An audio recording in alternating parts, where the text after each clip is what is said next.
it was just, God, like at least when we had Alucard, right, and we had Alucard and we had, you know, the thing, they worked together. Like, it wasn't harmonious as we now know them to be, but they didn't just like constantly go, hey, my trauma is worse than yours. My trauma is this. I went through this. This is how I was like, oh my God. Yeah. No wonder the vampires are better this season, because y'all can't fucking work together. I don't, like, oh my God. It was just like trauma. It was like, look, my trauma is superior. My trauma is this. And I'm like, if you don't shut up and actually work together, I swear to God. Yeah. No, and it's so funny because I get TikToks of people being all excited about Richter, and because I guess he, like, when he does the Belnatus powers, he like boxes and shadow boxes the vampires. I'm like, yeah, of course that's cool. But yeah, I think season 2 needs to feel more like a journey, you know, instead of this like running headlong into, you know, the aristocratic like vampire conspiracy. I wouldn't have mind the vampire conspiracy if, like, if we just had, like, better understanding. Like, if you were gonna head into the vampire conspiracy, we should have seen, like, more of it.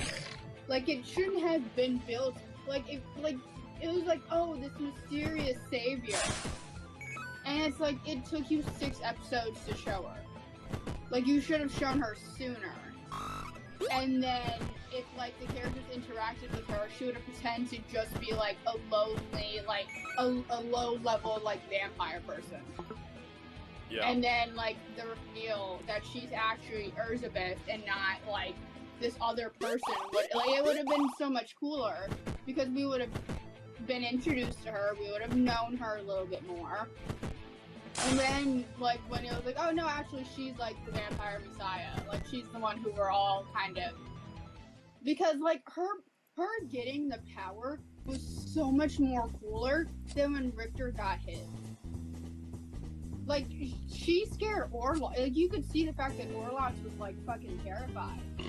Yeah. And I'm just like, that's amazing. We didn't get any of that with Richter. Like, the vampires were shown to be scared, but, like, I didn't feel how massive this was in terms of, like, a moment. Like, Elizabeth's moment felt earned, because she had been built up, we had seen her in action, we had seen how people kind of were around her, so when she showed her powers, it was like, oh wow, okay.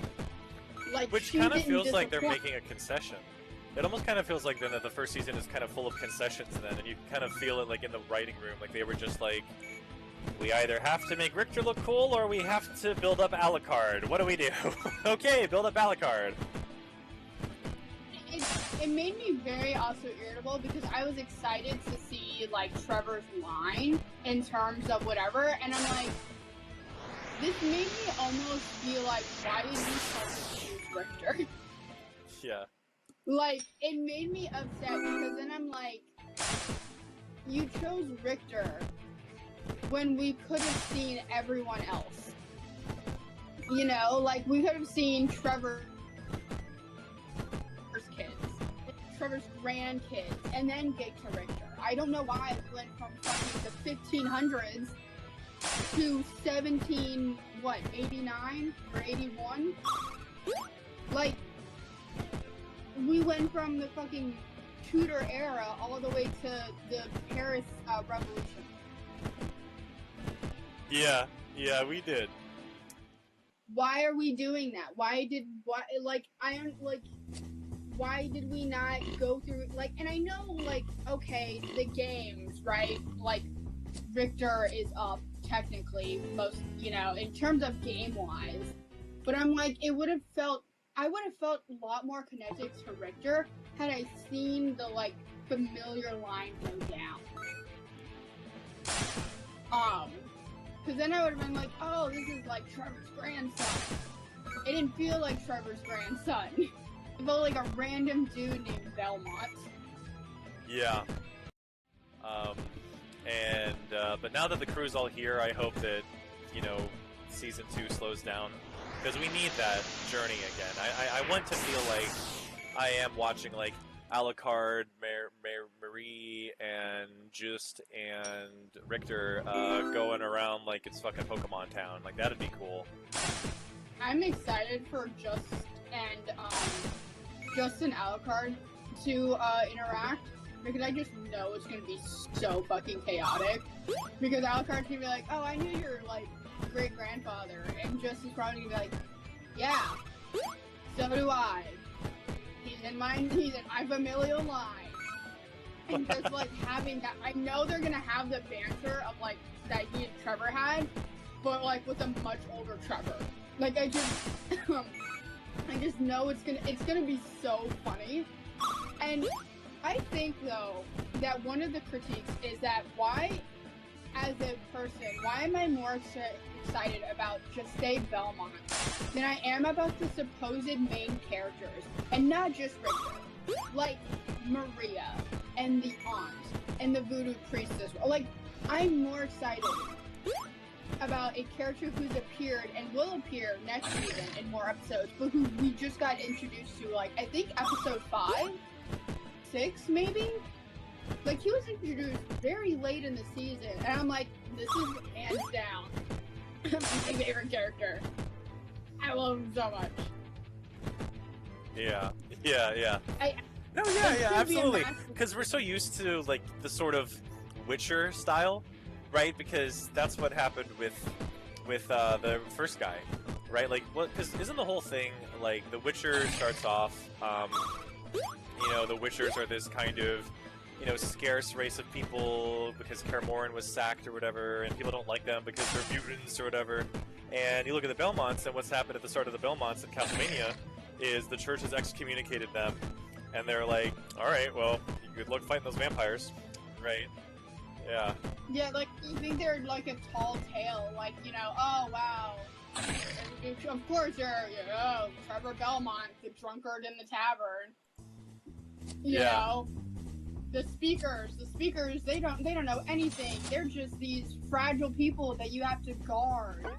You know, when we meet Sylvia, and like and then it's like, oh, you meet Alucard, and you're expecting Alucard to be like this evil presence because, oh, his dad was evil, or is evil, like, and stuff like that.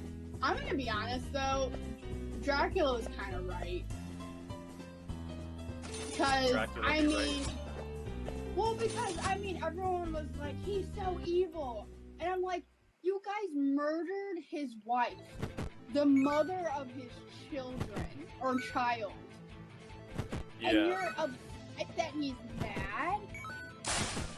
I feel like what's happening with Nocturne, and I hope it doesn't continue with Nocturne in future seasons, but I feel like what's happening with Nocturne is it's a lot like Legend of Korra with Avatar, where, like, Avatar is this, like, you know, long, winding journey, you know, of a story, and so it's like, wow, everything feels all earned, and it's all, like, you know, this massive epic, and then you get to Legend of Korra, and it's like each new season is a villain, and Korra is, like, young and brash and falling behind and losing ground, and that's what you're kind of getting with Nocturne. I'm gonna be honest with you, I watched Avatar. I did not watch Legend of Korra. I saw Legend of Korra through edits and on Tumblr and like YouTube shorts. I did not have to watch it to know it. I did like the fact that the Avatar was a woman. I thought that was really cool.